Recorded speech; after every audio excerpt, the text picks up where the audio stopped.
too early.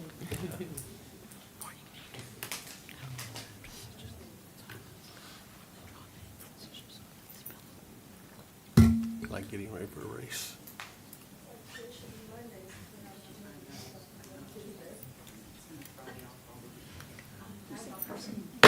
I'm not sure. Good morning, folks. Thank you for being here. Oh, Jerry's not here. So it is the 26th day of May, 2026. It is 9 a.m. We are in the Commissioner's Courtroom in the Aransas County Courthouse located at 308 North Live Oak, Rockport, Texas, 78382. And I call this regular meeting to order.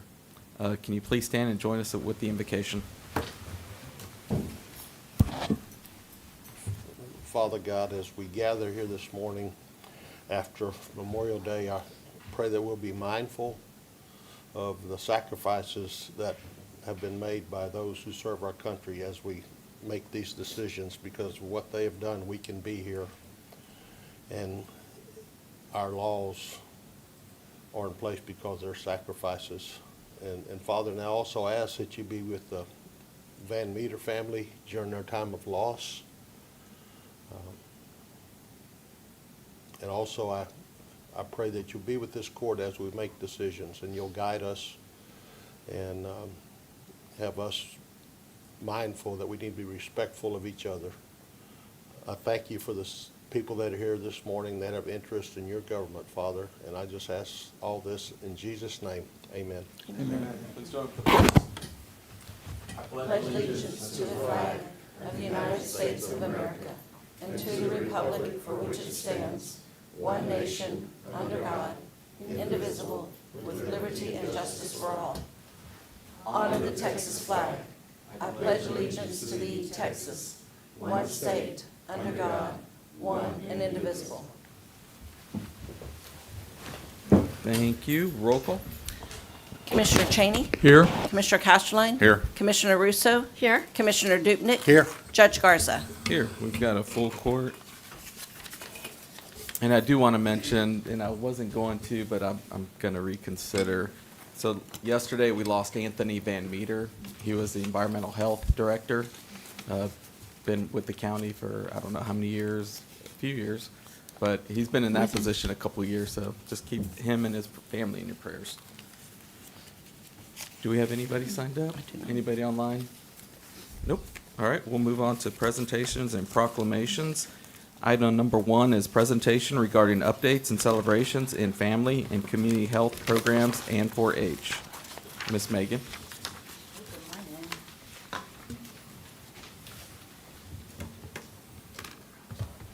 Thank you. Thank you. Thank you. Thank you.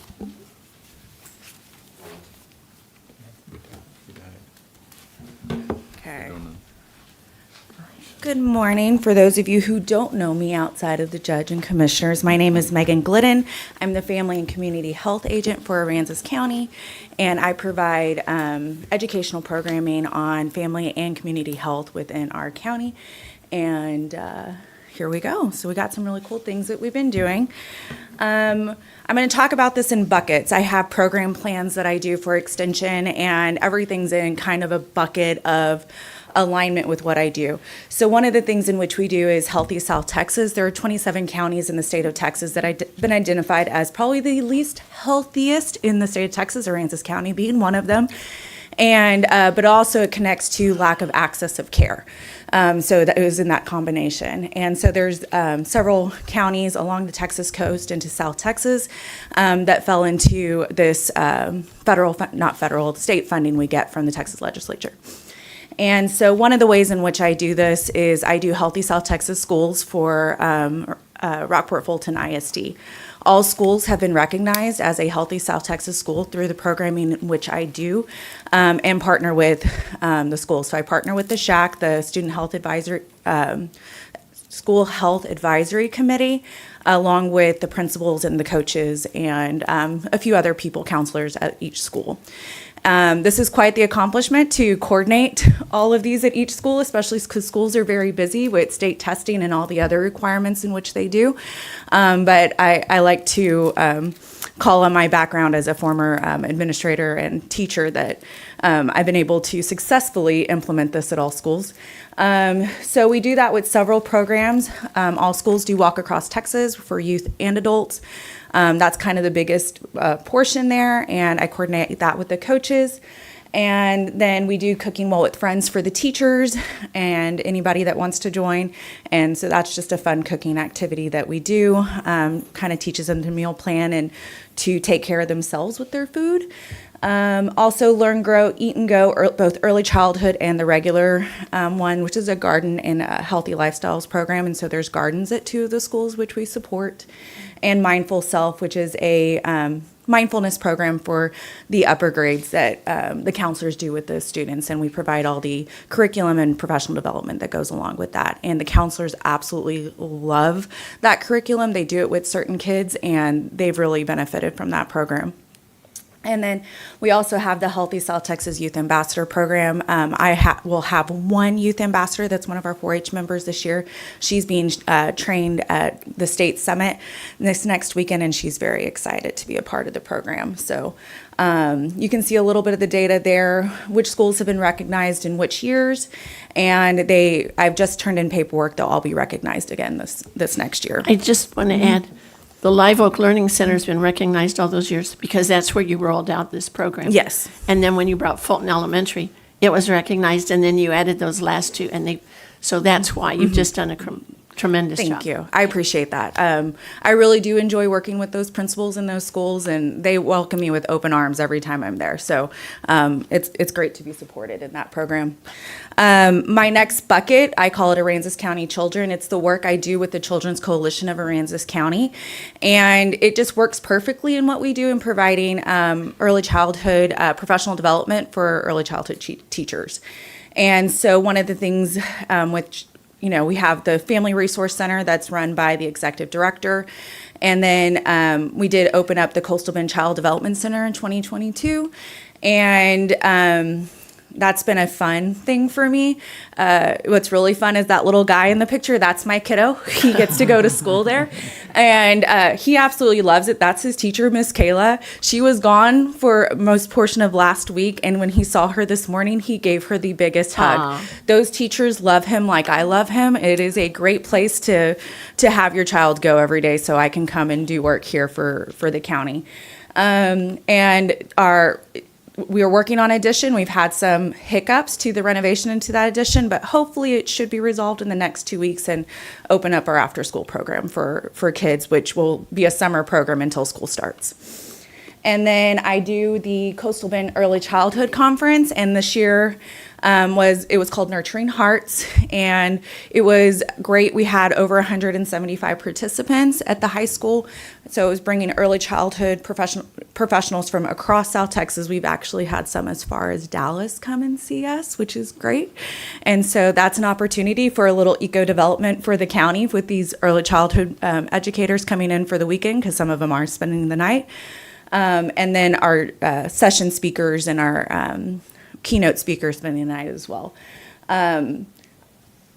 We do have a new executive director. In your folder is an invitation to what we're calling an Aloha Party, where we're saying goodbye to Diane Nielsen, who's been our executive director for the last, I believe, 7 years, and hello to Miss Julie Verstuff, who is our new executive director. If you'd like to attend, we'd love to have you this Thursday evening, and just come and celebrate what's going on in the Children's Coalition. I'm really excited for this transition. Julie has been great. She's been working since May 1 alongside Diane, and she's really, that renovation that we've hit some hiccups with, she's really running at it like a bulldog, and that's been great to see her working through those complications, but we're seeing a light at the end of the tunnel, and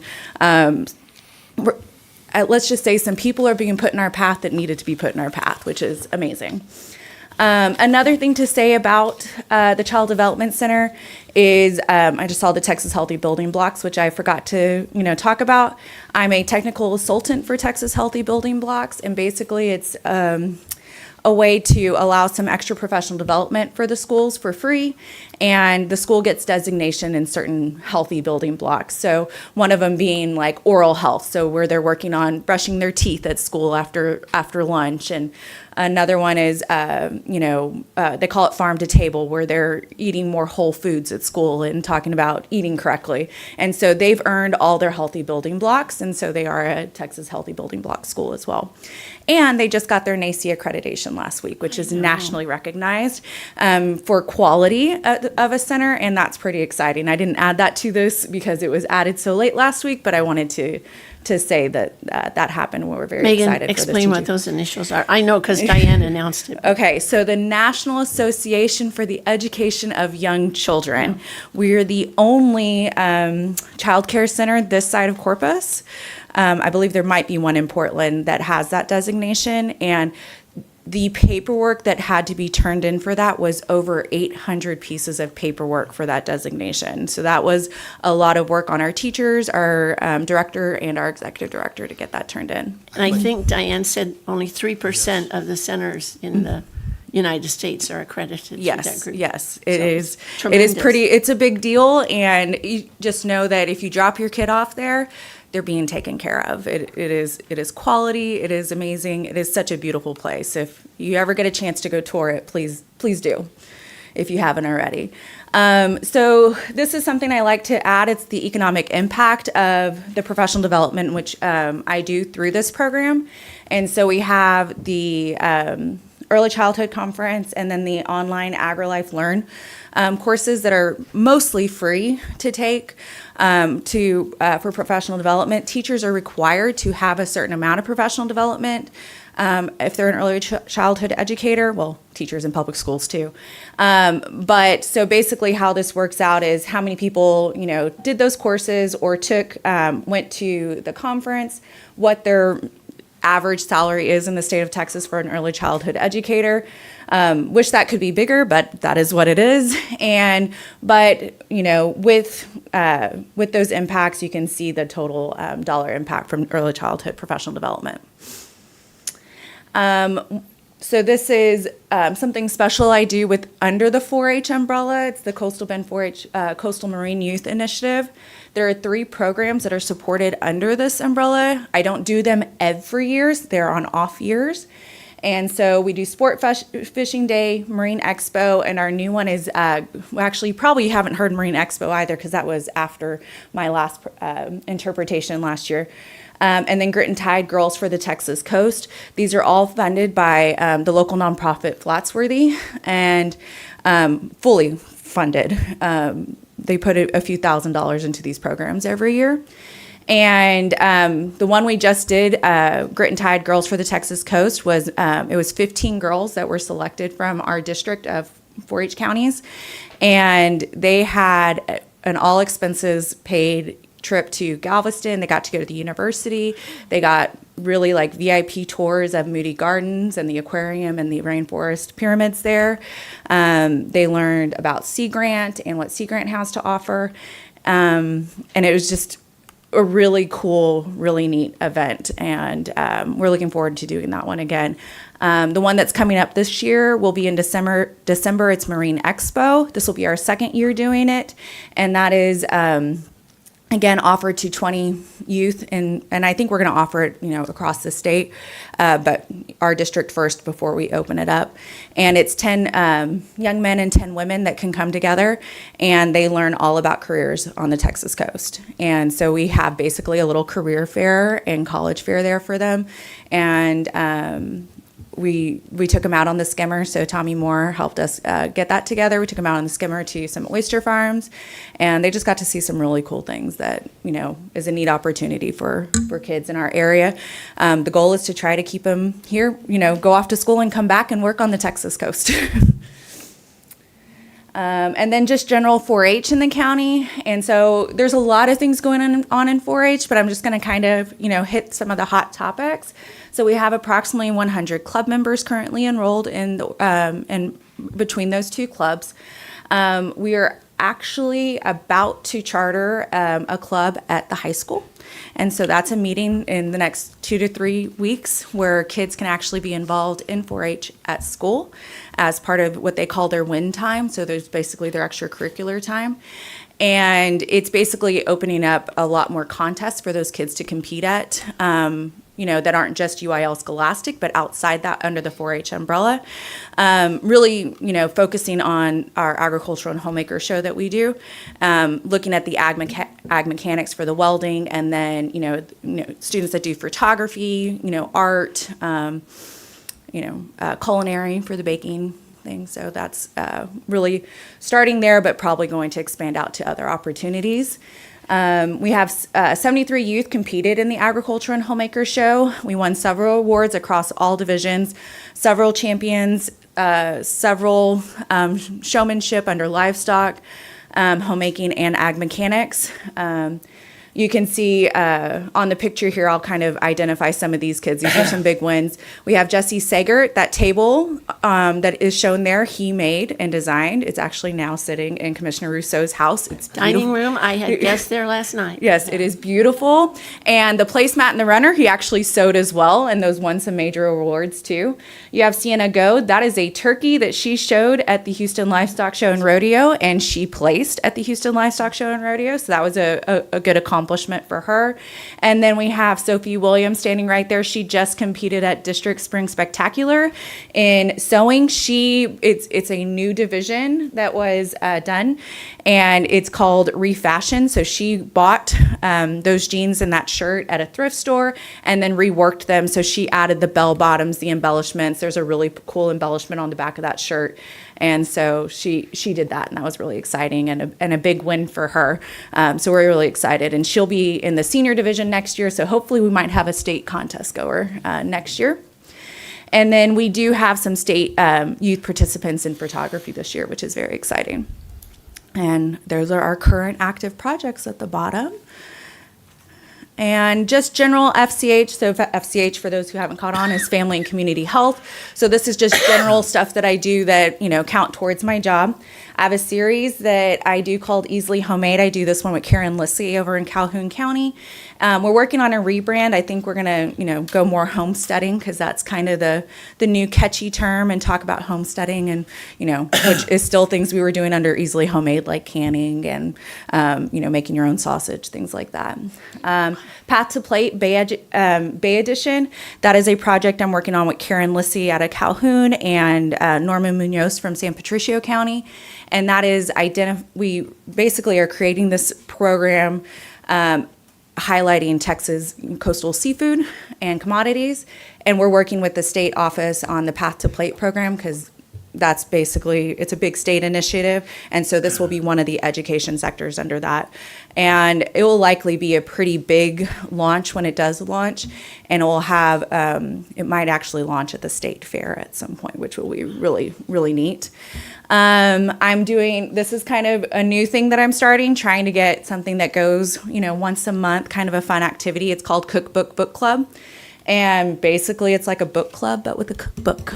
And people will bring something they made out of that cookbook once a month and share with friends that come to the table, and we'll talk about nutrition. Was it easy to make? What was hard? What would you replace in this? What are some healthy alternatives?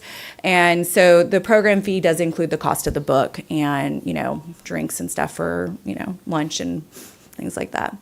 And then this is just an idea that I'm working on with a fellow agent, looking at a financial fraud education series, and specifically targeting women and, the emotion that goes into financial fraud and things like that. So that's really in the absolute, hey, we have this idea, we think we should do it. And it hasn't been filtered out yet, but we have some opportunities with some financial planners that we know to maybe work this out and get something really cool going on. I just recently hosted our district association meeting here in Rockport. So that was about 20 girls just like me that work in the Nobody is district. like you, Megan. Nobody is like me. Nobody's like you. We all work really hard. And so they came to Rockport. We did some professional development, but really what we're working on is the 2027 state TAFCS, which is the Texas Education Association for Family and Consumer Sciences. We are hosting that conference in Corpus next summer. And I am the second VP chair for that event. And so that's, kind of a fancy term for, I'm one of the big planners for that. And I'm part of the steering committee that's getting that accomplished. And so it should be a fun time. We're putting a lot of pieces together. One of those pieces will likely be an oyster farm tour in Aransas County for a section of agents that choose to do that. And then there's been some awards and recognition that since the last time I was here that have, come on board. One of the ones I'm really excited about was the Superior Service Award that I got from State Extension. Commissioner Rousseau very graciously provided a recommendation letter for that. And that's one of the highest honors in Extension, and it was for early career, so those with less than 7 years of experience. And then Marine Expo got an award from the TAFCS for 4-H and youth development. And then Grit and Tide, our most recent one that happened in December, not only got awards at TAFCS for excellence in teamwork and environmental education, it also earned an award for the State 4-H Association under excellence in workforce development. And through all this, and with an 11-month-old, I am working on my PhD with my dissertation going to be hopefully completed started in early 2027 and hopefully completed by December 2027. Because I don't like to write, but I'm going to try to write as fast as I can. So that one, likely, I've had interest in the emerging adult population, which is 18 to 27. So maybe writing something in that regard, maybe something about informal mentorship and how that impacts, somebody's growing development in their career. I have lots of options there, but that is, and what's cool is Extension is paying for that PhD. So, which is, get it done while it's good. But that is it, and what we got going on in Extension, and thank y'all so much. Thank you, Megan, Megan. what do you do in your off time? What do I do in my off time? I go sit on that beach. I go sit on that beach and, try to sleep a little bit when I can. How long have you been here now? In January, it was 7 years. Yeah, you may have made a marvelous difference. Oh, I thank you. I appreciate that. It was going well before you came, but it's changed focus a little bit, and it's really, really doing well. Yeah, thank you. I appreciate that. I do love working for this county, and working for y'all as commissioners and the judge has been wonderful because y'all are very supportive of our program and what we do and what we're trying to provide for the community. So that's very much appreciated. Thank You are very job. much appreciated. Well, I thank you. I hope y'all have a good one. You too. Thank you. All right, item number 2 is a presentation by Aransas Pathways Coordinator Lee Madano regarding the rationale and results of the first annual Aransas Bird Day celebration held last April 18th and 19th. Good morning. Good morning, Honorable Judge Garza, Honorable Commissioners Court, and our county officials, staff, partners, and the members of the community. Pardon me, this is my first time. I'm quite shy on this, but yes, it is with our sincere gratitude and appreciation that we would like to present this brief post-event report of the first Aransas Bird Days 2026 held in April 18 and 19 of this year. So before anything else, on behalf of our Aransas Pathway Steering Committee, we would like first to thank the Honorable Commissioners Court for its continued guidance, support, and investment in its initiatives that promote conservation, education, community engagement, and responsible tourism development within the Aransas County. And from the combined reports, moving forward, before anything else, we would like also to let everyone know, sorry for the typo, but what is Aransas Bird Days, by the way? Well, it is the first annual mini festival style ecotourism celebration held last April. So it's built around the Aransas Pathways pillars, birding, kayaking, and trails, and of course, history. And the event focuses on migration. So we have a theme. We focus on the spring migration. It's not just an ordinary, let's celebrate the birds. It's migration. So why are we here and why is it central to Aransas County? And we educate and promote conservation in the community. So why it matters to us? First, it supports ecotourism. Nature tourism is $1 billion industry, and we would like to put Aransas County in the map. And of course, it promotes later on overnight visitations because compared to other events like birding events in the country, because birding is a big business, guest stays like 2 to 3 weeks in hotels. So we do the math. So it's promoting more economic growth in a place where they are usually held. And of course, conservation awareness and builds partnership. It's not just for business, but it also builds collaborative efforts among the community. And one of the best is the destination identity. In fact, hearing the story of Aransas Pathways, we're extending beyond our county and our state because we are invited. We were given an industry pass, meaning a free pass to attend the world's largest conference summit of women in travel. So that will be in Chattanooga on the 28th up to June 1. And I'm so honored to represent Aransas Pathways to share the story. And by pass, she means they paid the registration fee, which was $1,200. So Yes, ma'am. So and that was just one of, I think, 5 that were awarded internationally. we were one of the 5 who were selected to be given that pass to attend the event. So at the same time, that's why it matters. So for the event highlights and participation, the figures, like we have bird banding demonstrations, so that's one of the top events that we did, or the top activity that was well attended, both in Goose Island and Aransas Pathways. By the way, this is in partnership with Goose Island State Park. And we have kids zone and family activities at Connie Hager. Then we have guests at the bus tour. That's our first ever heritage and nature bus tour. So we integrated history. Every time we have events with Aransas Pathways right now, history is always integrated. So people will understand the story of our place.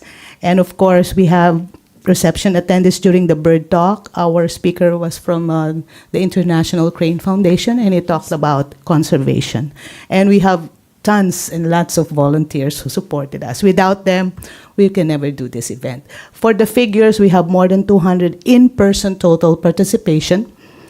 But when you scale that according to birding events, we are in the mid-scale already.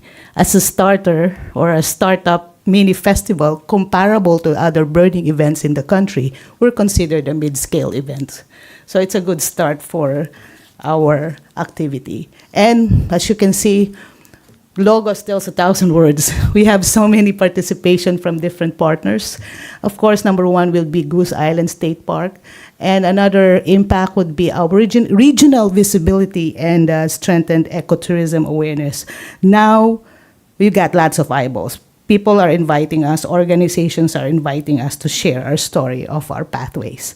As for media reach, we estimated 5,000 to 50,000 views online in social media. We just measured between March and April because we're reaching out more than 200,000 views across destination promotion channels. And of course, our community support. One good thing about it is when we went for an outreach in Harlingen, Texas during the Rio Grande Birding Festival, that's the biggest festival so far in the state of Texas and even comparable to the whole country. We met some big companies and now they are supporting us. Well, like Wild Delight donated bird seeds, and we were able to also donate it to Wings Rescue. So we're not just creating events, but we're also supporting our partners in the community. So also we are supported by different business organizations, both in kind and in service. So we've reached a total donation of more than $2,000 for that. So now, even before the event, they're asking, how can we help? So that's a good result of seeing all these activities and events that we are creating right now. So looking ahead, now we're looking into growing conservation through community engagement. That's the bottom line of everything. We need to grow and continue to promote our education on the migration season. Why is it important? We are in the Central Flyway. This is the main highway of birds going to and fro the south and the north continents. So we also need to expand outreach and strengthen tourism marketing and tourism partnerships. And of course, conservation education. That's the bottom line of everything. We may promote tourism, we can bring tourists here, but we will select the right tourists who will help us in terms of helping our community. So yes, at the end of the day, I'd like to thank everyone. And before we end, we would like to show you what happened during that day. Thank you so much. And my name is Leah Medado, and I'm the Events and Admin Coordinator for Aransas Pathways. Thank you. Thank you. Thank you, Ms. Leah. So we'll have a short Ms. Cullen. slideshow presentation. Thank you, guys. Winds take flight over Martian Hill. Salt air whispers. The tide rolls in. Nature calls. Let the day begin. From every trail to the open sky. There's a story here. Just look and fly. Wings over Aransas. Feel the breeze. Dancing with the coastal trees. Hear the call of the wild and free. This is where we're meant to be. Wings over Aransas, side by side. With the waves and the changing tide.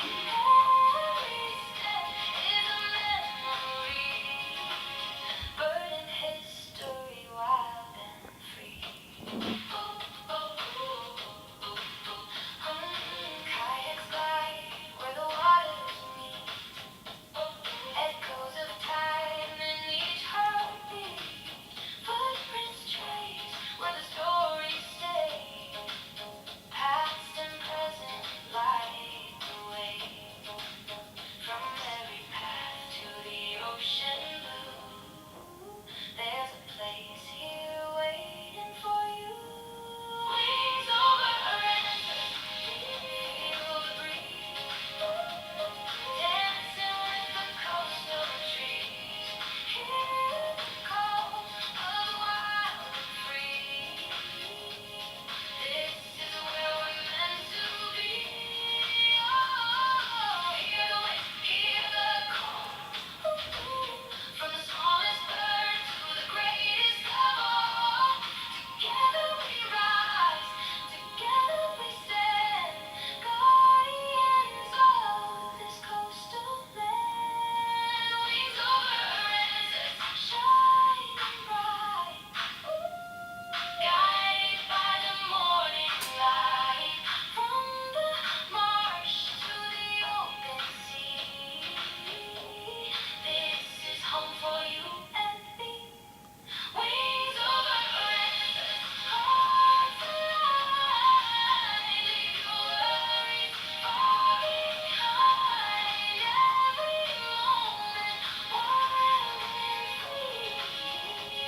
Come and find your path with me. Very good. Very good, Very good, Leah. very good. Thank you. I don't know why we're in here. Be out there. Appreciate you. Do I have a motion for item 3? Move to approve proclamation P-05-2026, proclaiming June 2026 to be Elder Abuse Awareness Month. Second. Got a motion and a second. Ms. Tracy? Morning. Judge, Commissioners, good morning. This is Proclamation P-05-2026.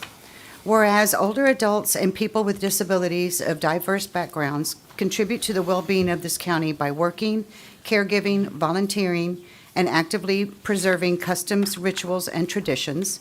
And whereas, as we age, we build momentum by accumulating knowledge, experience, insight, and wisdom that can be shared to enrich our community. And whereas abuse of older adults and people with disabilities is a community concern affecting thousands of people across Texas.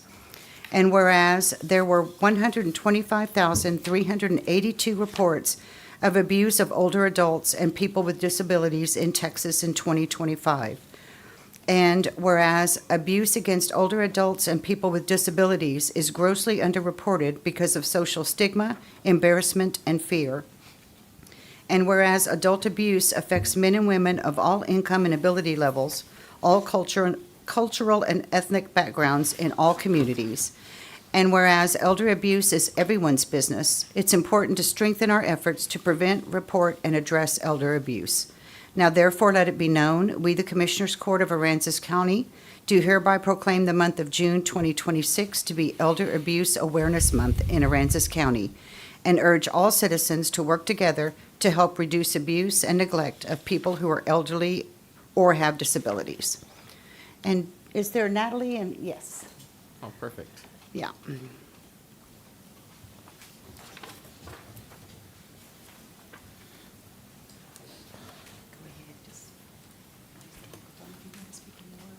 Do you want to introduce yourselves? My name's Natalie Norris. I'm with Adult Protective Services. And my name's Sophia Lasarium with Adult Protective Services. Great, All right, thank you. Good to meet y'all. Nice to meet you as well. Thank you. Commissioner Cheney? Aye. Commissioner Casterline? Aye. Commissioner Russo? Aye. Commissioner Dupnick? Aye. Judge Garza? Aye, motion passes. Ladies, would you like to come up and take a picture with the proclamation for the pilot? Judge, do you have a copy of the proclamation? Yes.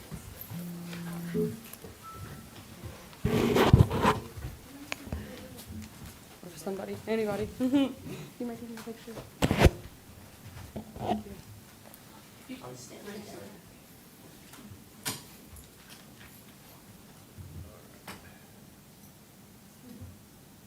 One, two, three.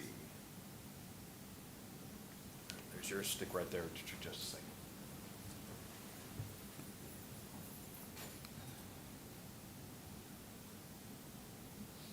All right, thank you. Appreciate it. Thank you. Thanks, ladies.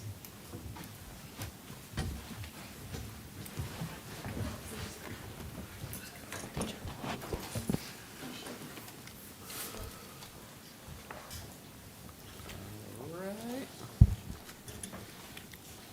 Do we have a motion to accept the consent agenda? So move. I'll second that.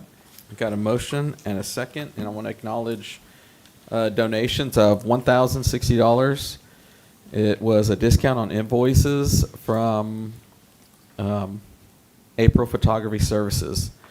And then a donation of $91 received at Market Days Adoption Event and Principals in the Park event. Do we know who made those donations? The $91, I think, was just, do you want to donate? Like Oh, and there's put it in a like jar or tip something? jar? Okay, Right. So those are anonymous, kind of. And then the 1,060 is from The photographer, right? Photography Barn. Thank you. Portrait Barn, Oh. yeah. Something sounded wrong. Commissioner Cheney? Aye. Commissioner Casterline? Aye. Commissioner Russo? Aye. Commissioner Dupnick? Aye. Judge Garza? Aye, motion passes. Item number 8. I move to approve authorizing the county judge to sign worksite agreement with Workforce Solutions Coastal Bend for library summer employment for students with disabilities. Second. You got a motion and a second. Good morning, Ms. Iris. Good morning. Morning, Iris. This is the first time that we're doing this. We spoke with them last year, but they didn't have any students to work with. So this is our first year doing that. And what sort of tasks will they be assigned, Iris? Do you know? Depending on the handicap that they have, we'll work out something that they can do Okay. within the means of their handicap. So they'll have a counselor, a caseworker who'll work with your staff to sort of identify appropriate Yes. tasks? Yes, Do ma'am. they, sure do they will. perform their duties under the insurance coverage of workforce? Yes, as soon as they come in and we know that we're having a student, we will have them come in to HR just to fill out paperwork for, workforce covers them should something happen, Okay. but HR wanted some paperwork We need done to have, also. understand documentation. Yes. Commissioner Cheney? Aye. Commissioner Castleline? Aye. Commissioner Russo? Aye. Commissioner Dupnick? Aye. Judge Garza? Aye, motion passes. Item number 9. Move to approve allowing the Aransas County Public Library to donate 573 discarded items, books, CDs, DVDs to the Friends of the Library for their ongoing book sale. I'll second that. Got a motion and a second. Ms. Iris? Yes, thank you. And I just have a question. Yes, ma'am. What are your criteria for discarding those? I mean, I understand if they're falling apart or if the CDs or DVDs are really unusable, do you just, we can declare them surplus and then we wouldn't try to sell those to the public, right? Sometimes it's because they don't circulate. Okay. And it's usually, I wait a while, but sometimes some of them are 3 or 4 years without circulating. So in order to make room for the new ones, I'll pull those. Okay. Thank you. You're welcome.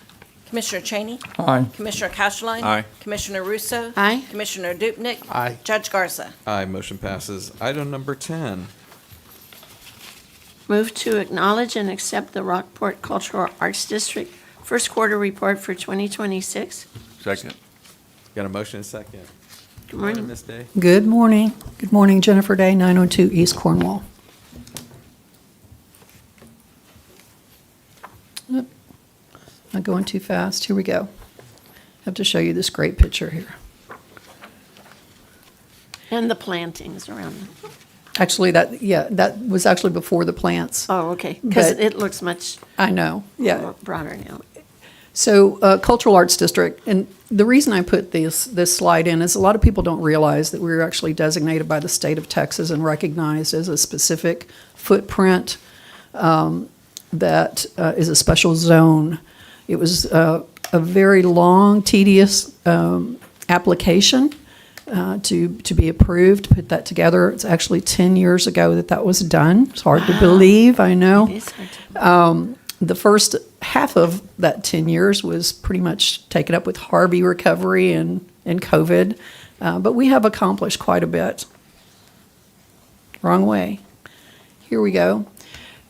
Also, to let you know what our cultural district goals are that are dictated from the Texas Commission on the Arts, who designates cultural districts in the state of Texas. You can see there's a lot with economic development, with heritage preservation. All of these goals center around those items. So, as I mentioned, we're almost on our 10-year anniversary. We were the 33rd cultural district designated in the state of Texas. Right now there are 57. We're 44 walkable blocks in the downtown Rockport area, and we have brought in over $400,000 of state funding that is only available through cultural districts for qualified arts organizations or municipalities. And we were the first designated on the coastal bend.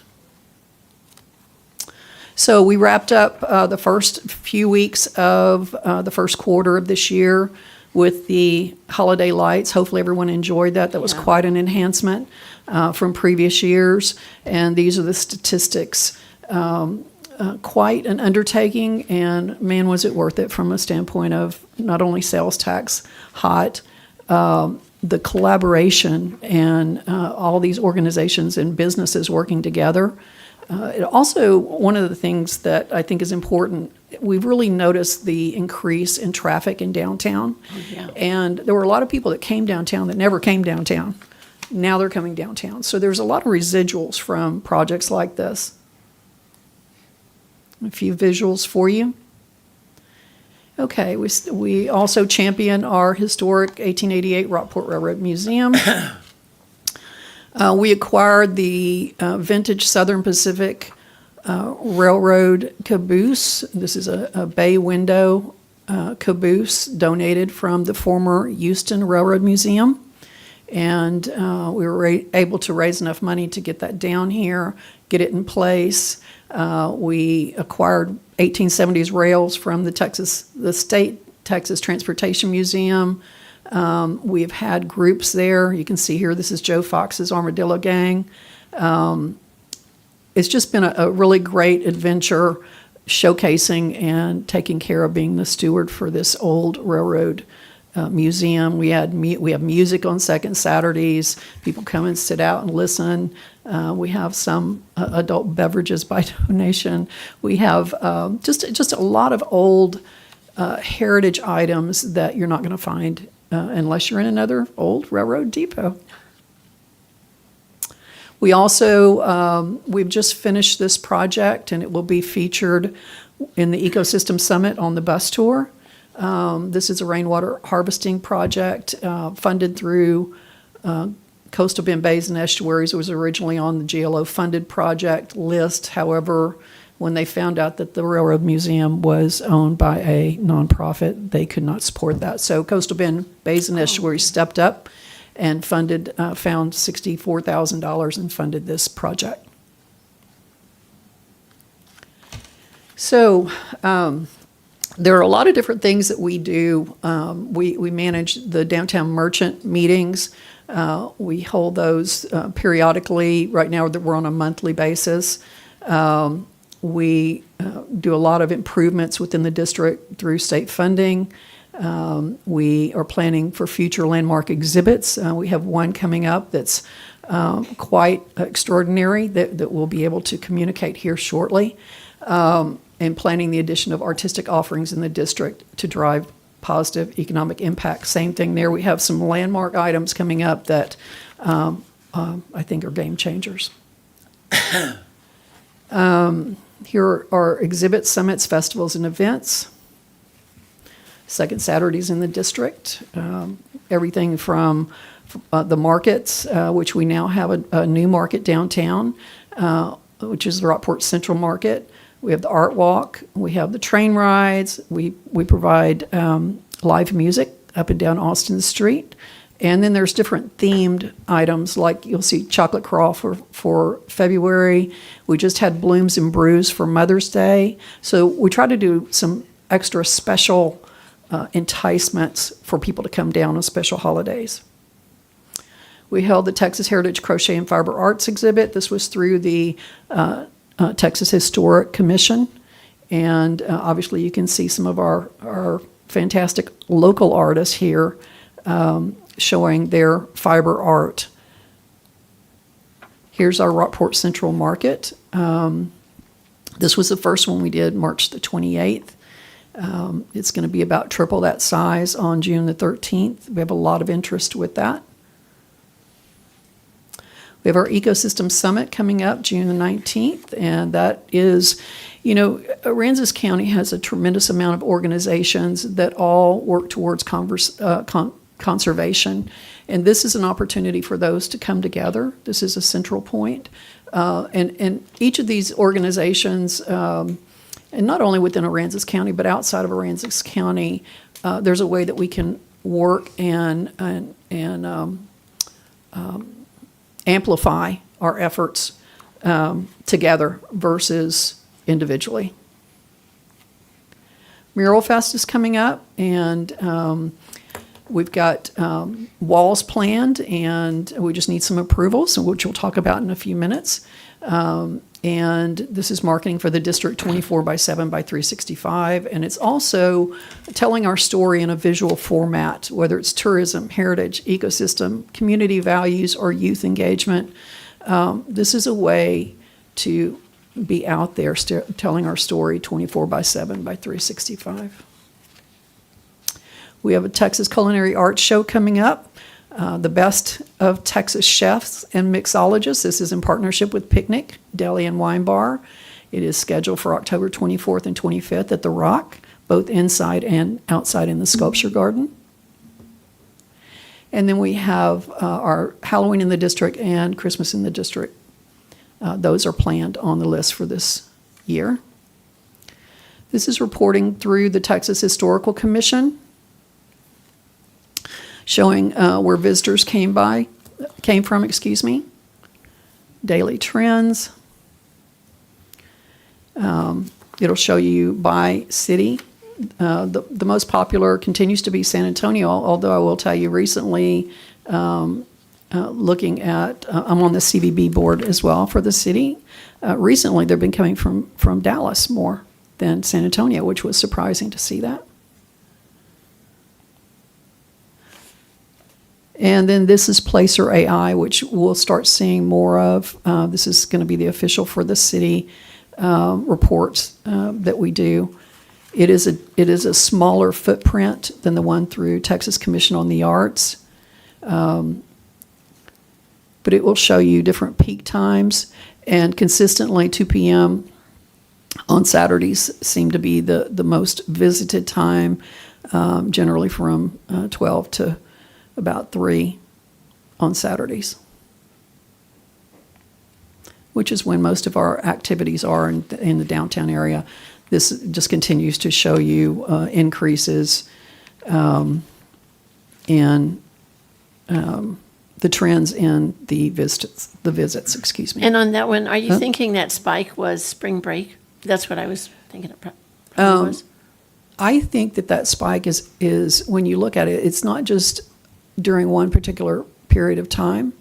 I think that chart right there, Right. yes, absolutely. I'm Okay. sorry, I misunderstood your question. Yes, Okay. thank you. definitely. These are our financials, which Johnson and Creekmore champion for us. And a question there. Yep. Under miscellaneous, that's a fairly large amount for miscellaneous. I wonder if you might Miscellaneous. not, I think it's 16,000, isn't it? Let me find out what that is, Commissioner, and I will let you know. Or just, Off the cuff, I don't know off the top of my head, okay, but I will definitely let you know. thank you.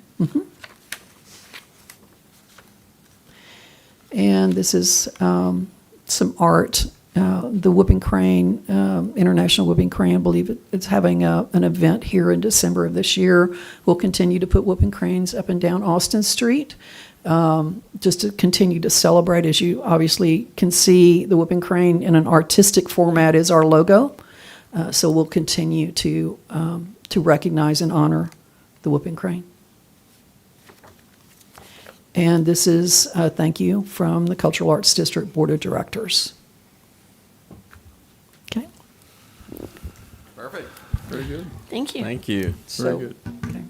So you're going to call me back on the mural? Yes, yes, Okay. yeah. Commissioner Cheney? Aye. Commissioner Casterline? Aye. Commissioner Russo? Aye. Commissioner Dupnick? Aye. Judge Garza? Aye, motion passes. It's accepted. Item number 11. Well, are you calling her back, or are we going to talk about that in closed session, or are we going to do that now?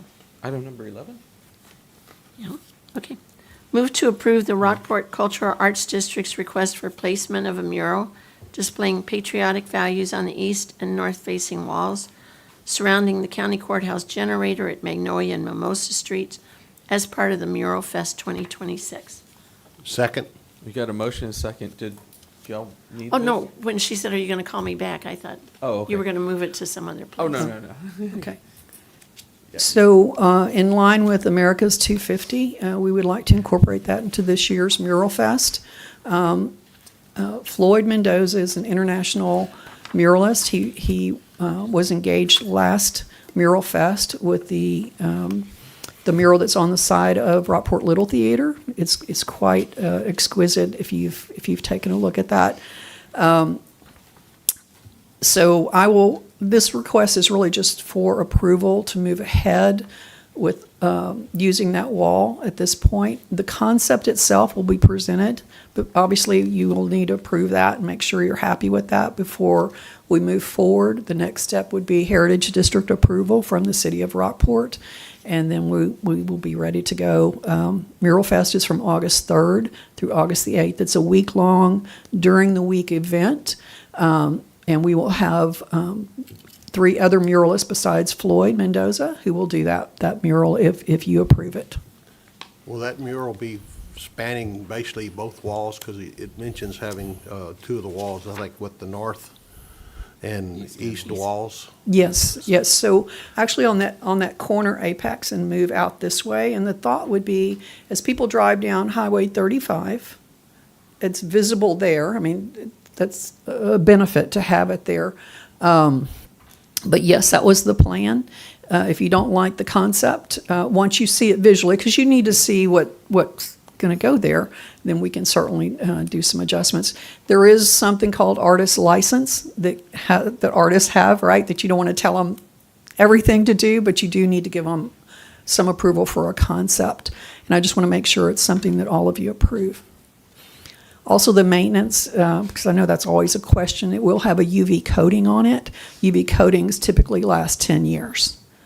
Just to let you know that. And we'll be very careful with the landscaping, because I know you have some landscaping there too, and it will be one individual. I originally was looking at a mural that had little pieces that the community could collaborate kind of in a mosaic, but the reality of doing something like that is a huge project that and it would also kind of ruin that whole landscaping area. So, so decided against that. And for those who don't know, the mural she was referring to on the Little Theater, that shows the history of the railroad here. And I went over there when that gentleman was still working on it, and the work is phenomenal. I mean, it's three-dimensional, it seems to move as you look at it. The train seems like it's really going somewhere. So we have a good fellow assigned to us. Yes. Okay. Commissioner Cheney? Aye. Commissioner Casterline? I'm going to vote no. I don't think the courthouse is an appropriate place for murals. Okay. Commissioner Russo? Aye. Commissioner Dupnick? Aye. Judge Garza? Aye. Motion passes 4 Thank you. 4-1. Item number 12. Move to approve the purchase of a 2026 Chevrolet 2500 HD for $53,650 and authorize the county judge and/or county staff to execute necessary documents. Second. You got a motion and a second. Good morning, Darrell. Good morning, Judge. Good morning, Commissioners. I had one minor correction. This vehicle will be funded out of the Road and Bridge Fund, not the flood fund as listed in the agenda item memo. And I also saw where this vehicle isn't replacing another vehicle, it's an additional vehicle to the fleet? Yes, there will be additional vehicle. We're going to be surplusing the notorious Unit 88 that no one ever wants to drive. Okay, so So basically you will have one that you're going to remove from the fleet? Yes, Okay, yes. right. Okay, so surplus notorious 88. So Yes, ma'am. I'm not The- sure the what guy- that is, but okay. The guys will be very happy about that. Okay. Commissioner Cheney? Aye. Commissioner Casterline? Aye. Commissioner Russo? Aye. Commissioner Dupnick? Aye. Judge Garza? Aye. Motion passes. Item number 13. Move, Go go ahead. go ahead. Move to approve updating the General Land Office designated signatory form and the accompanying Resolution R 18-2026 for the Aransas County Treasurer for the Community Development Block Grant Disaster Recovery Contract Number 24-065-128-E986. I'll second that. Got a motion and a second. Yeah, this resolution will actually update the signatures on that. The treasurer is one of the individuals that signs for all of our reimbursements, so we are updating that to Ms. Murphy. Sounds good. Commissioner Cheney? Aye. Commissioner Casterline? Aye. Commissioner Russo? Aye. Commissioner Dupnick? Aye. Judge Garza? Aye. Motion passes. Item number 14. I move to approve updating the GLO designated signatory form and accompanying resolution number R-19-2026 for the Aransas County Treasurer for the CBDG-DR Community Development Block Grant Disaster Recovery. Second. Number 20-065-098-C270. Second. Got a motion and a second. This is the same thing. This is for the grant that is for the streets and the community building. It's also to change the designated signatory for the treasurer. Commissioner Cheney? Aye. Commissioner Castleline? Aye. Commissioner Russo? Aye. Commissioner Dupnick? Aye. Judge Garza? Aye. Motion passes. Item number 15. I move to approve amendment number 2 to the General Land Office GLO contract number 240999005 E 379, updating the work plan and budget resulting in no additional encumbrances of contract funds and authorizing the ratification of the county judge's signature. Second. Got a motion and a second. This was an amendment to the land management plan for the Bailey Ranch, Copano Ranch grant. We had a very short turnaround on it, so we did ask the judge to sign it. So in your vote, you'll be ratifying his signature on this grant. There are no funds. It was just clarifying and adding some land management work verbiage on it. Commissioner Cheney? Aye. Commissioner Castleline? Aye. Commissioner Russo? Aye. Commissioner Dupnick? Aye. Judge Garza? Aye. Motion passes. Item number 16.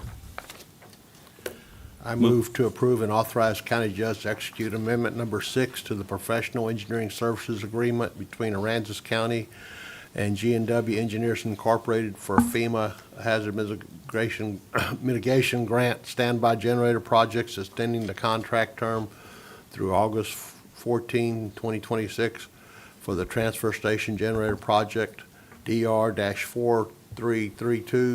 DR-4332-0203 at no additional cost to the county. Second. Got a motion and a second. Ms. L. Good morning. Hello, Judge and Commissioners. This is for the transfer station generator. When they went to, just in layman's terms, when they went to go install, hook the generator up to the two buildings, there was an incorrect piece. They did not have all the correct pieces that they needed for the installation. So G&W is the engineering firm, the construction engineering firm who's overseeing the project. We're just extending them out at no additional cost. I just had one question. Now, in the background, it mentions that an incorrect electrical panel box specification sheet was submitted for engineering review. Who submitted that spec sheet? Was that, That would have been the electrical contractor. The contractor? Submitting it to G&W. And then it was actually the vendor who sent the wrong item. So, thank you. Commissioner Cheney? Aye. Commissioner Castleline? Aye. Commissioner Russo? Aye. Commissioner Dupnick? Aye. Judge Garza? Aye. Motion passes. Number 17, we've got some legal questions on that. So we'll hear number 17 after we come back from closed session. Number 18, do I have a motion for number 18? Move to approve a request to withdraw or deobligate Aransas County Fulton Elementary Generator Project, Texas Division of Emergency Management Hazard Mitigation Grant Project number DR-4332-200, authorizing the county judge to sign and execute all necessary documents. I'll second that. We've got a motion and a second. so this is one of our 3 generators left. It's actually was supposed to be utilized, the grant actually said that it was going to be used for an emergency evacuation center, which the county does not have. So we will not be installing this generator. And I think the school didn't want it either, correct? Correct. Right. Commissioner Cheney? Aye. Commissioner Castleline? Aye. Commissioner Russo? Aye. Commissioner Dupnick? Aye. Judge Garza? Aye. Motion passes. Item number 19. Move to approve the treasurer's monthly report for the month of March 2026. Second. We got a motion and a second. Madam Treasurer, good morning. Hi, good morning. So I completed the month of March 2026 report. It was kind of in the rears, but we're all up to date now going forward. Did you have any questions about that report for March? No. Okay. Commissioner Cheney? Aye. Commissioner Castleline? Aye. Commissioner Russo? Aye. Commissioner Dupnick? Aye. Judge Garza? Aye. Motion passes. Item number 20. Move to approve the treasurer's investment report for the first quarter of 2026. I'll second Second. that. Got a motion and a second. Ms. Jamie. This is the first quarter monthly investment report, excuse me. The previous treasurer did help me put this one together, and this one I found very interesting. If you look at the reports, I mean, it's trending with the economy that we currently live in as far as the interest rates, so that will fluctuate up and down. Do you have any questions about that report? Commissioner Cheney. Aye. Commissioner Castelline. Aye. Commissioner Russo. Aye. Commissioner Dupnick. Aye. Judge Garza. Aye, motion passes. Item number 21. Move to approve the treasurer's monthly report for the month of April 2026. Second. Got a motion and a second. And then here again, the monthly report for April 2026. So that should bring us current as far as reporting goes for the county. Did you have any questions on this one? Commissioner Cheney. Aye. Commissioner Castelline. Aye. Commissioner Russo. Aye. Commissioner Dupnick. Aye. Judge Garza. Aye, motion passes. Item number 22. Move to approve authorizing the Aransas County Treasurer to sign a promissory note and disbursement request and authorization between Aransas County and Prosperity Bank for the automatic extension of the expiration date for 1 year on the irrevocable standby letter of credit number 1973 from Prosperity Bank to the Texas Commission on Environmental Quality, and said extension going through June 1st, 2027. The letter of credit covers financial assistance of the, covers financial assurance of the county transfer station in the amount of $10,200. Got a motion and a second. And this one we renew every year. It's just coming back around again to help us protect the transfer station. And the $250 charge was in the budget, so. It is, yes, Okay, ma'am. that's fine. It's really kind of like a bond, I think. Yeah, What correct. it actually is. Commissioner Cheney. Commissioner Castelline. Aye. Commissioner Russo. Aye. Commissioner Dupnick. Aye. Judge Garza. Aye, motion passes. Thank you. Thank you, Madam Treasurer. Item number 23. Oh. Move to discuss and determine the composition of the Aransas County Salary Grievance Committee pursuant to Local Government Code Section 152.014, subsection A, subsection 1, or subsection 2, and authorize the appointment of the committee members accordingly. So we don't have an action item on here. Do we need to take action on this item? Yes, the court needs to determine which way you're going to do it, with elected officials or all public. Yeah, but Oh. it's not on the agenda that way.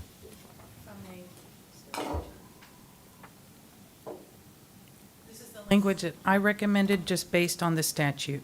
And so the court is determining the composition either pursuant to 014A1 or 2, and then, depending on that determination, authorizing the appointment in accordance with that provision. So we take a vote? Yes. But To it's not, it says to discuss on the agenda item. It doesn't say take action on picking the way that we're going to pick the people. I read determine and authorize as being an action item, but if the court wants to amend to make it more clear Okay. and say discuss and take action to determine, I think that still gives the air and the notice needed of what the court's going to do. Okay. Do you want to amend? Just say What I approve said? or take action? Because the Maybe- court's choosing between two alternatives. Right. We're not, oh, okay. Maybe discuss and recommend action regarding the composition? What says discuss and determine? I get what you're saying. Yeah. So we are, We're voting between the two, correct? Right, Yes. between We're one determining and two. how the grievance committee is going to be composed. so would y'all like, can you explain both item 1 and item 2?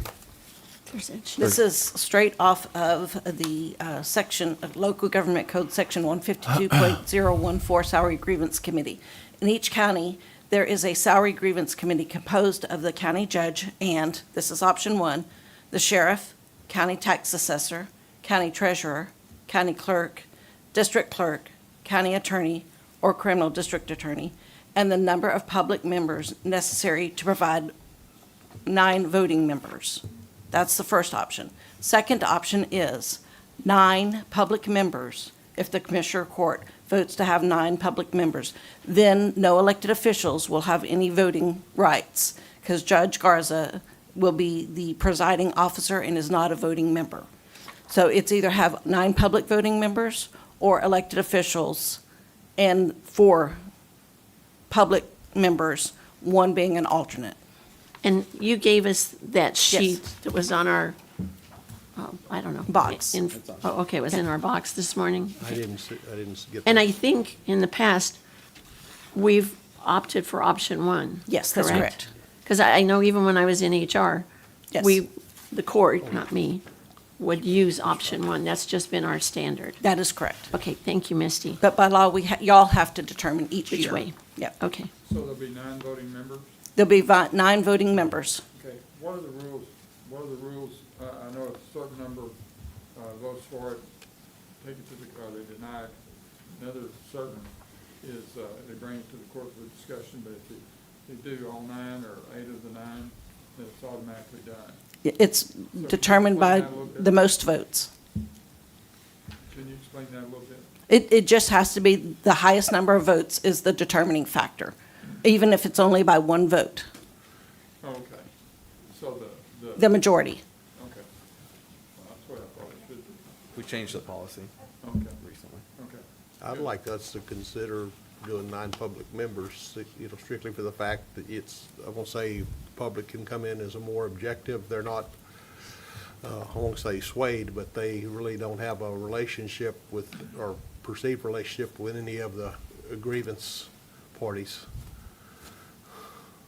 And the public members, and maybe that was mentioned, are selected from a list of people who participated in the grand jury From the prior previous year. Correct. Previous So year. it's not like And that's all deter- registered voters No, or no, anything. no, It's a very limited pool. Yes.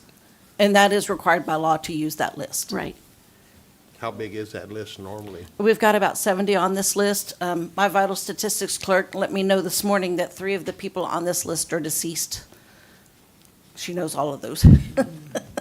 And if we request, because I think someone pulls them out of this little Yes. box with the names, but if we notify them that they've been selected for that salary grievance, they have the option to say, all right, or to Right. say, I'm not interested. If we're going to use the 4 names, I suggest that we draw 16. If we're going to use all 9 public members, I suggest that we draw 32. Because some might have moved, some might not be able to for health reasons or whatever. And this just gives us an opportunity to have enough people to draw from, and they will be notified in order of our drawing. Okay. That way, we don't have to come back and do this again. And if they decide not to be on it or something else, that will be noted on the record of the numbers drawn, right? Well, it's going to take, once we draw these numbers, then I have to notify them. Yeah, and And- you'll come back to us with the names that have volunteered to be on it, I think. Well, they will only be notified if we actually have a salary grievance. And Yeah. at this time, we do not have one because budget, we haven't gone to salary yet for budget. But it's required of us to have this committee set prior to budget. And the salary grievance committee only hears grievances from elected officials, is that not correct? It doesn't hear from regular staff? correct. That Okay, is correct. Just to clarify. And So- that this committee has to, like, if there is a salary grievance, the 10th day before the budget is to be set, this committee has to have their decision made. All right. Well, So Commissioner so we'll- Juchnik is suggesting option 2, which is all public members.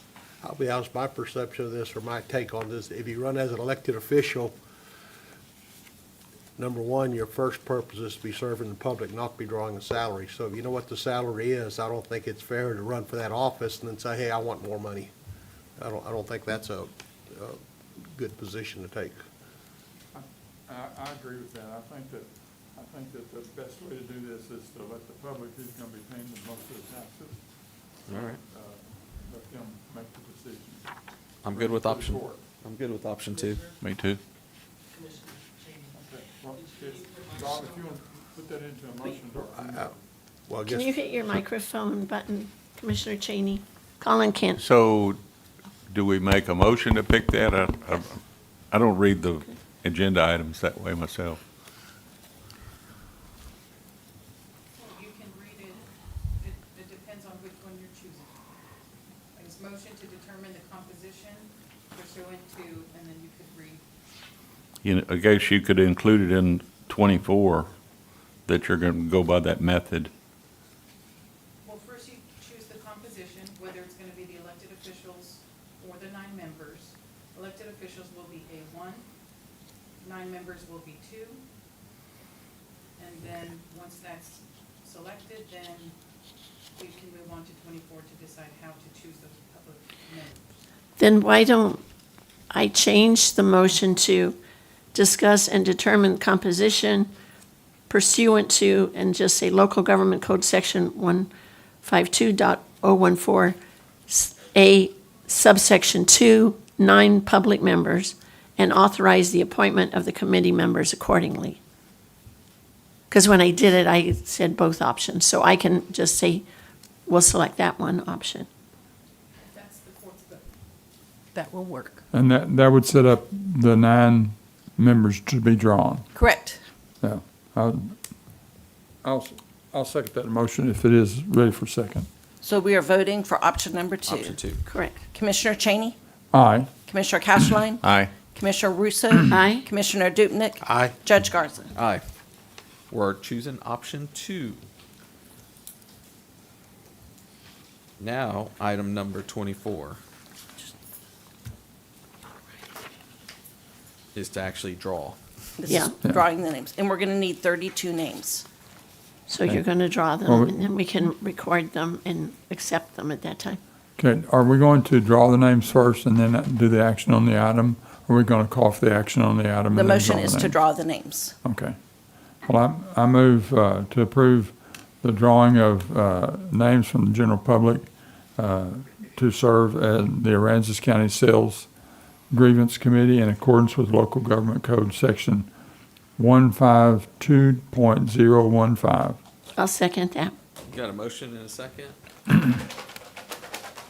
Not seeing. So 32 names? 32 names. All right. First name is Caden Trevino.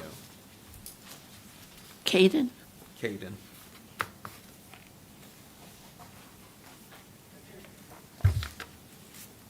Second name, Gabrielle Zamora. Or Gabrielle, sorry. Does the last name start with an S or a Z? S. Zamora. Third name, Kyle Bradley.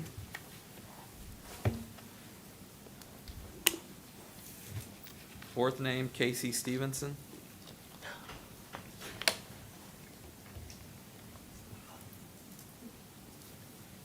Fifth is Elizabeth Crabb with 2 B's.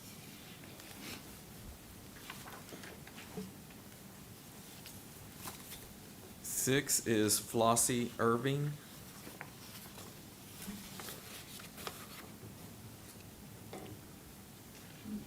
Seventh is Gary Prokup.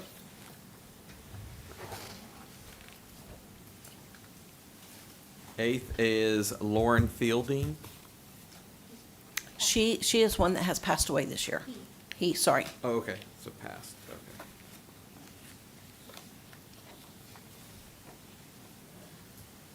All right. What number am I on? 8? 8. Okay. Karen Huffman.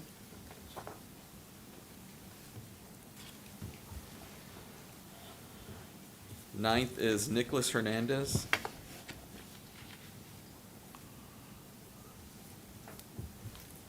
Tenth is Laura Villa.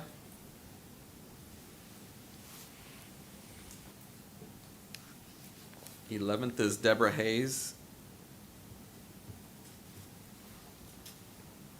12th is Laura Villa again. She's in here Oh, twice? sorry. Oh, okay.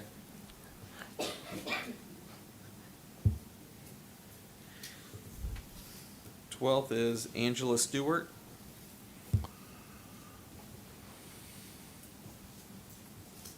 Thirteen, Carlos Castillo.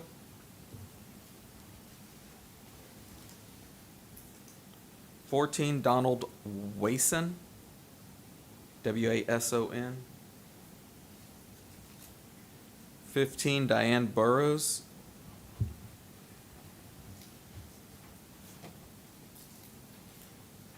16, Caden Trevino. Did I recall that one? Yeah, he was You number did, one. sorry. Oh, okay. 16, Dylan Tinnin, Tinnin. 16.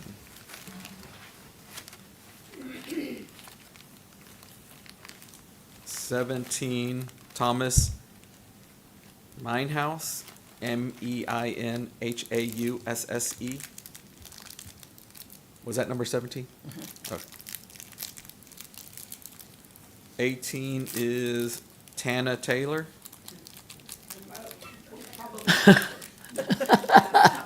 Better pass her out. Should we pass that one?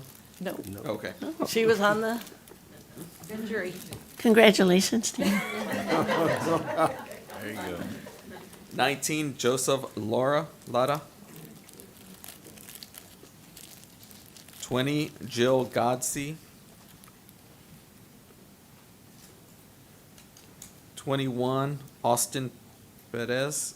What was that, 21? Yes. 17, 18, 19, 20, yes. 22 is Tana Taylor again. Woo. I love you. 22, Susan Trying to Reese. stuff the ballot box, or 22 is Susan Ruiz. Oh, Ruiz. they really wanted her on there. 23, Tracy Moses. 24, Elizabeth McNutt. 25, Catherine Garza. 26, Brett Bone. 27, Ronaldo Guerrero.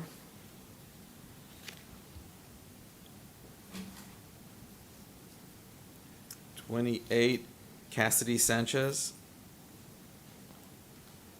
You sure you didn't skip 27? No. 17, You 18, got it. 19, You got it? 20, Yeah. 21. 29, Ronald Pyron. 30, Dylan Tinnin. I already called that Yeah, one, didn't I? yeah. Okay. Already checked. Sorry about that. No, you're good. 30, Tiffany Merriman. 31, Alvino Venezuela. And 32, Devin O'Brien. She's passed as well. Okay.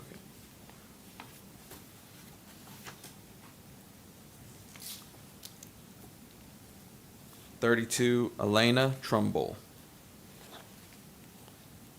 That's it, right? Yes. 32. Commissioner Cheney? Aye. Commissioner Castleline? Aye. Commissioner Russo? Aye. Commissioner Dupnick? Aye. Judge Garza? Aye. Motion passes. We've got our committee members. Great. Item number 25. I move to approve the April 2026 Auditor's Monthly Financial Report. Second. Got a motion and a second.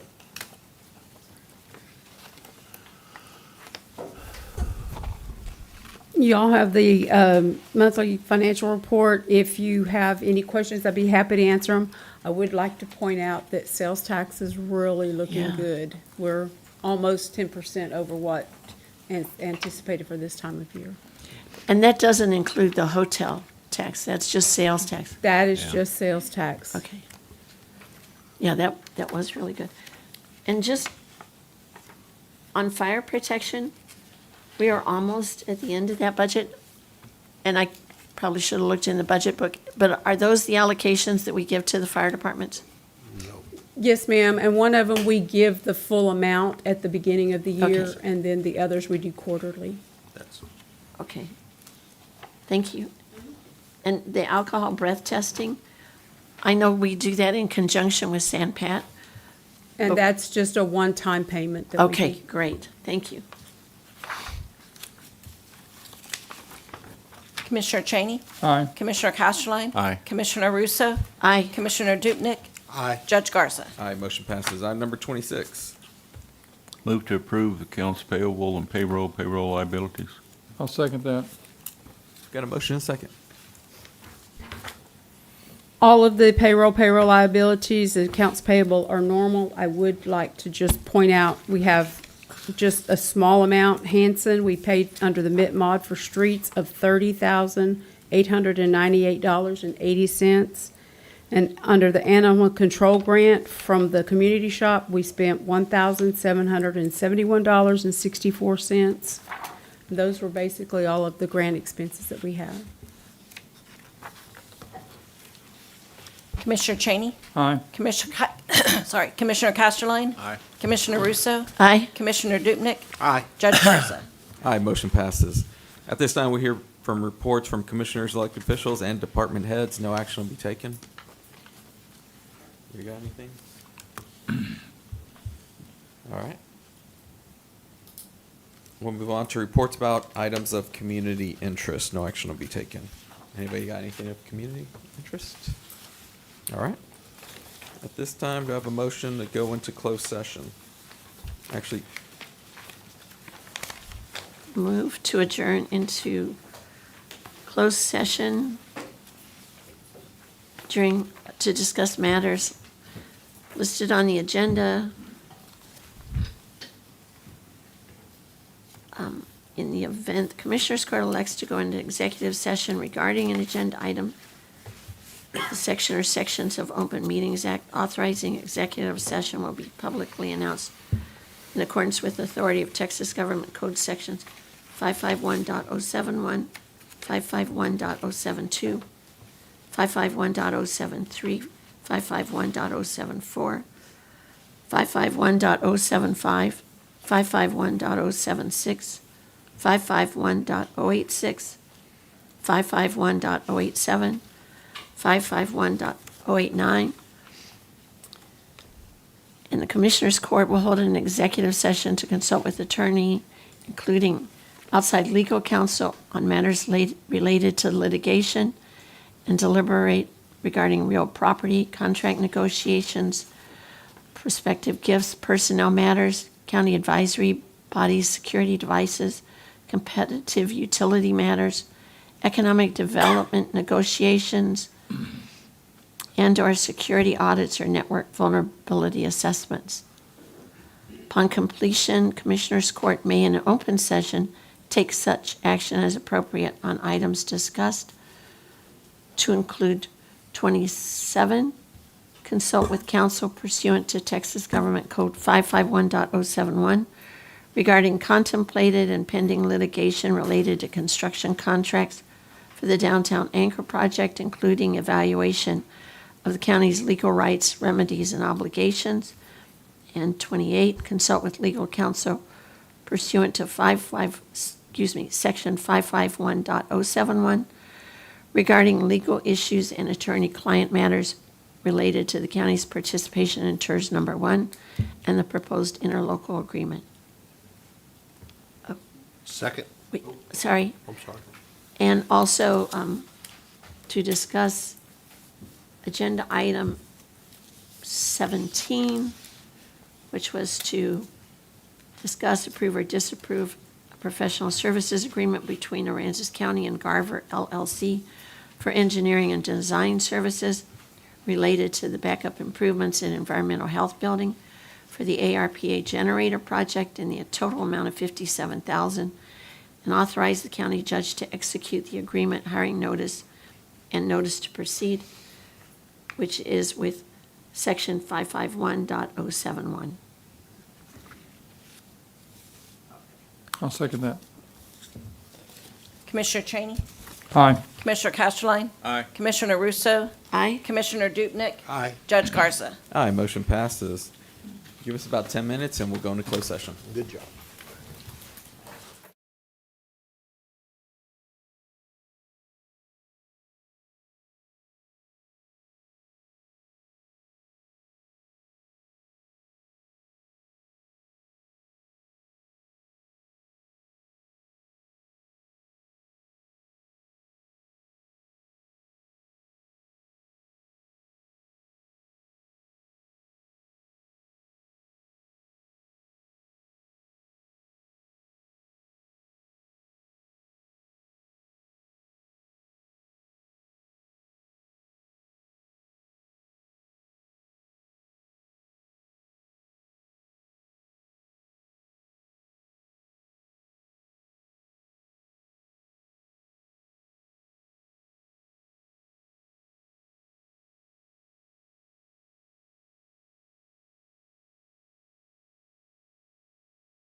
It's 11:21. We have a motion, go back in open session.